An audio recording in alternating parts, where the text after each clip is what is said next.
और मैं ये फुल कॉन्फिडेंस के साथ बोल सकता हूँ क्योंकि दो जेई मेंस में मेरे फिजिक्स में 100% आई थी। हेलो समुद्रा। हेलो। हमारे व्यूअर्स को अपना इंट्रोडक्शन दीजिए please. Hi, my name is Samudra Mitra. I am from IIT ISM Dhanbad from the CSE branch. My rank was 907 in JEE Advanced and 2497 in JEE Main. बहुत ही बढ़िया, under 1000 rank in J advance, तो बहुत ही amazing journey रही होगी। So without any further do जानते हैं इनकी straight चलते हैं इनकी जर्नी की तरफ। तो समुद्रा, हमारे व्यूअर्स को अपना प्लीज थोड़ा सा एक्सपीरियंस बताइए, थोड़ी सी जर्नी शेयर करिए उनके साथ, अपने जूनियर्स के, कि आपने कब से पढ़ना स्टार्ट किया, कोचिंग जाते थे नहीं जाते थे, 11th में कैसी चीजें रही, 12th में कैसी रही, जो भी प्लीज। हाँ, तो मैंने 10th के बाद डिसाइड किया मैं मतलब इंजीनियरिंग बनूंगा।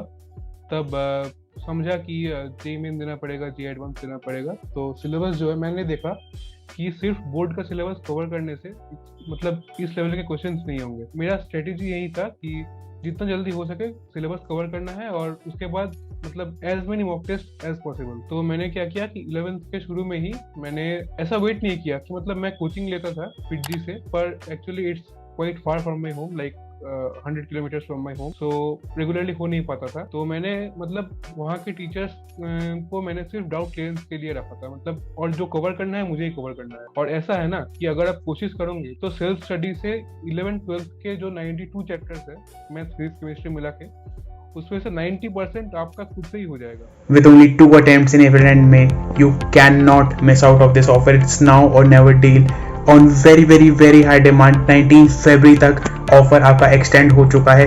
3 months के अनअकैडमी सब्सक्रिप्शन में यू आर गेटिंग 40% डिस्काउंट।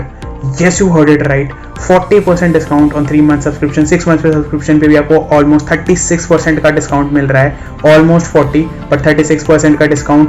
बाकी on 1 year and above subscription पे आपको फ्लैट 20% ऑफ मिलेगा। 19 फरवरी तक ये ऑफर वैलिड रहेगा। यूजुअली सिर्फ 10% मिलता है, 20% तो मिनिमम है, उससे भी बड़ा आपके पास डिस्काउंट्स आए हुए हैं 3 months और 6 months के लिए। तो फटाफट जाओ, लिंक्स डिस्क्रिप्शन में अभी जाके एनरोल करो। Do not miss out of this offer, do not miss out of this offer. क्योंकि अगर कोई लोग सोच रहे थे कि प्रैक्टिस सीरीज बैच चाहिए, क्रैश कोर्स चाहिए जेई में 22 वालों के लिए, तो वो भी 19 फरवरी से आपके लिए 2 बैच स्टार्ट हो रहे हैं। डिटेल स्क्रीन पर आपको दिख रही है। 23-24 वालों के लिए भी 2 बैच स्टार्ट हो रहे हैं, उसकी डिटेल्स भी आपको स्क्रीन पर दिख रही है। तो फटाफट जाओ, एनरोल करो।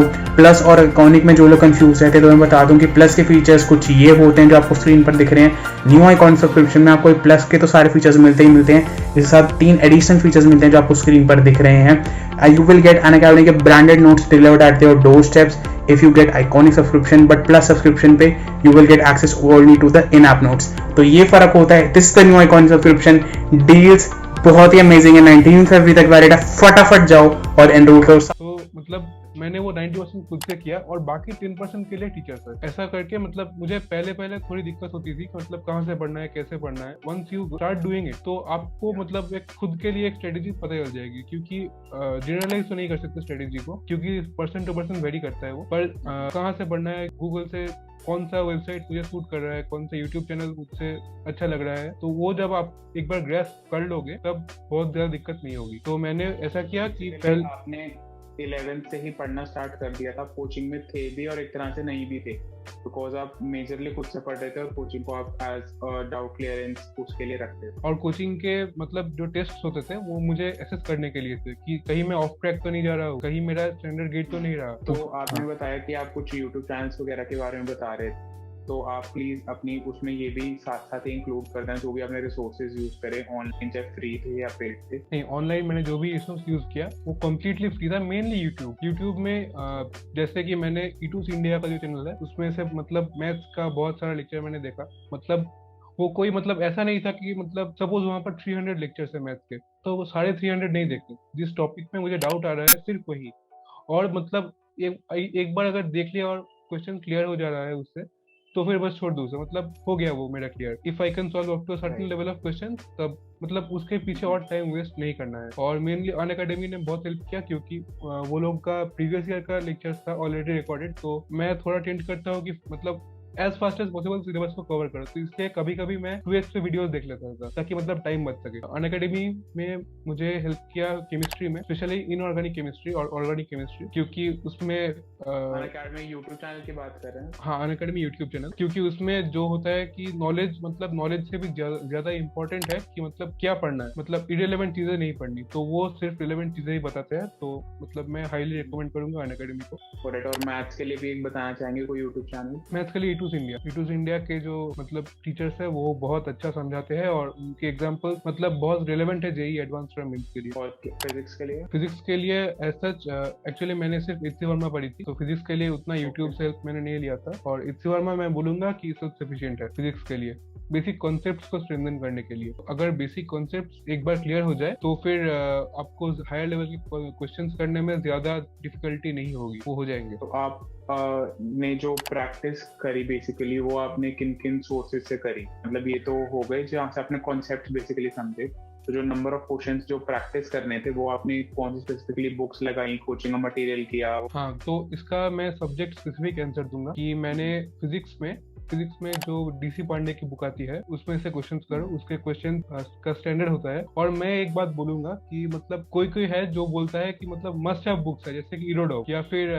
ऐसा, मतलब ऐसे कोई नहीं है यार। मतलब बुक्स मस्ट हैव कब से हो गई कि ये बुक नहीं करोगे तो नहीं होगा, ऐसा नहीं है। मतलब मैंने सिर्फ एसी वर्मा पढ़ी थी और डीसी पांडे फुल्ली भी नहीं किया था। सिर्फ एक लेवल के बाद जब मेरा क्वेश्चन सॉल्व हो रहा है पास्ट ईयर्स का, तब मैं समझ गया कि मुझसे ये टॉपिक हो जाएगा। और मैं ये फुल कॉन्फिडेंस के साथ बोल सकता हूँ क्योंकि 2 जेईई मेंस में मेरे फिजिक्स में 100% आई थी।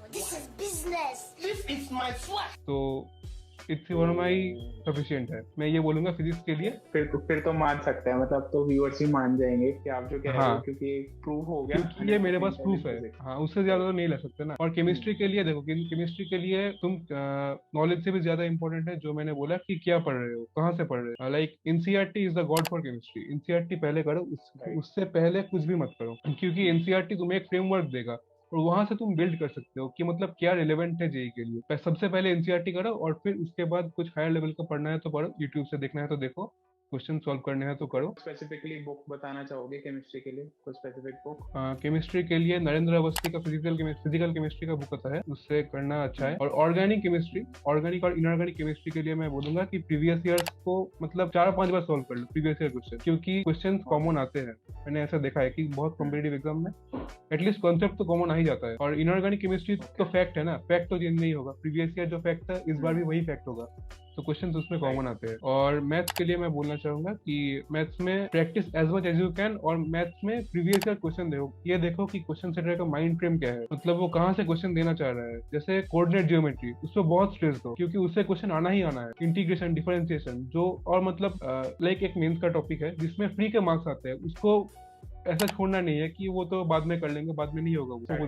मैथमेटिकल रीजनिंग, हाँ, वो तो फ्री का मार्क्स है, वो नहीं छोड़ना है। Strategy is the most important. अब मॉक टेस्ट के बारे में बताओ कि मॉक टेस्ट कब देने स्टार्ट कर देने चाहिए और कैसे फिर एनालाइज वगैरह कैसे करके कैसे इंप्रूवमेंट क्लास? पहले के 16 मंथ्स में या 16-17 मंथ्स में मैंने 11th और 12th का सिलेबस खत्म कर दिया था। तो उसके बाद रिविजन कर, मतलब उसके बाद एक टेस्ट दिया, टेस्ट में एनालाइज किया कि कौन सा मतलब गलत किया है या फिर नहीं हुआ है मुझसे, तो सिर्फ उन टॉपिक्स के ऊपर रिवीजन। तो इससे क्या होगा कि रिवीजन आपका वेस्ट नहीं होगा, रिवीजन टाइम, क्योंकि जो टॉपिक्स ऑलरेडी आपके स्ट्रेंथन है उसके पीछे क्यों टाइम वेस्ट करना है। एक चीज है कि मॉक टेस्ट देने वक्त हम मैंने एक देखा है कि मतलब मैंने खुद एनालाइज किया है ये कि हर मॉक टेस्ट में मेरा 1-2 क्वेश्चन तुक्के से लग जाता था। तो ऐसा होता है कि स्टूडेंट्स वो क्वेश्चन ओवरलुक कर देते हैं, क्योंकि जब मैं एग्जाम के बाद पेपर देखूंगा तब मुझे ये ख्याल नहीं रहेगा कि ये मैंने तुक्का मारा था। तो जब तुक्का मार रहे हो खुद के भले के लिए ही, जब तुक्का मार रहे हो क्वेश्चन के पीछे मतलब क्वेश्चन नंबर पे कुछ मार्क कर देना कि ये मैंने तुक्का मारा है, तो इसको भी देखना है, अगर सही भी हो या तब भी देखना है। तो ये एक लूपहोल है मतलब। और मॉक टेस्ट देना कब से स्टार्ट करना चाहिए? क्योंकि बच्चे यही सोचते हैं कि एक बार सिलेबस खत्म हो जाए तब से स्टार्ट करेंगे, और वो शायद 1 साल क्या, वो 2-2.5 साल बाद भी कभी मन से पूरी सेटिस्फैक्शन किसी को भी नहीं हो पाती है कि हाँ मेरा सिलेबस खत्म हो गया। तो वो कब से स्टार्ट करना चाहिए? चैप्टर वाइज देने चाहिए, नहीं देने चाहिए, उसके बारे में आप क्या opinion? Chapter wise mock test दे सकते हो, पर उसको मतलब एज अ प्रैक्टिस दो। और मॉक टेस्ट अगर देना ही है तो फुल टेस्ट के ऊपर ज्यादा इंपॉर्टेंस दो, क्योंकि क्वेश्चन पेपर भी फुल चैप्टर से ही आएगा। तुम्हें सारी चीजें एक साथ अपने दिमाग में रखनी है। पार्ट टेस्ट को मैं उतना इंपॉर्टेंस नहीं दिया था, मैं भी उसके पेपर्स आ जाते थे मेरे पास और मैं एज अ प्रैक्टिस सॉल्व कर लेता था उनको, तो उससे प्रैक्टिस भी हो गई। और फुल टेस्ट देना है, फुल टेस्ट एकदम सीरियसली दो, क्योंकि एक्चुअल एग्जाम में वैसा ही क्वेश्चन आएगा। और कब से देने हैं? As soon as possible. मतलब एक बार, मतलब एकदम बेसिक लेवल पे भी, अगर बोर्ड के लेवल पे भी आपका खत्म हो जाए ना, तो तब भी मॉक टेस्ट देना शुरू कर दो, क्योंकि उससे एक तो पता चलेगा कि मतलब कितना इंप्रूव करना है, कितना अभी बाकी है मेरा। और फुल सेटिस्फेक्शन किसी को भी नहीं मिली होगी। मतलब जो चिराग फैलोर है, मतलब जिसने AIR-1 लाया था लास्ट ईयर शायद, तो उसको भी मैं गारंटी से बोल सकता हूँ, उसको भी कभी भी फुल सेटिस्फेक्शन नहीं हुई कि मतलब मेरा पूरा कवर्ड है। तो सेटिस्फेक्शन कभी नहीं आएगा, मॉक टेस्ट देना जरूरी है, मतलब एज सुन एज पॉसिबल, मैं यही बोलूंगा। ठीक है, और लास्ट क्वेश्चन मेरा रहेगा कि एडवांस के लिए गोल्डन टिप, आपने अंडर 1000 रैंकिंग पा लिया है एडवांस में, जो कि बहुत ही मुश्किल होती है और सब लोग नहीं कर पाते ऑब्वियसली, तो एक गोल्डन टिप जेई एडवांस के लिए मेन से हट के। जेई एडवांस में ना देखो, इसमें मैं बोलूंगा कि क्वेश्चन पेपर पूरा सॉल्व नहीं करना है।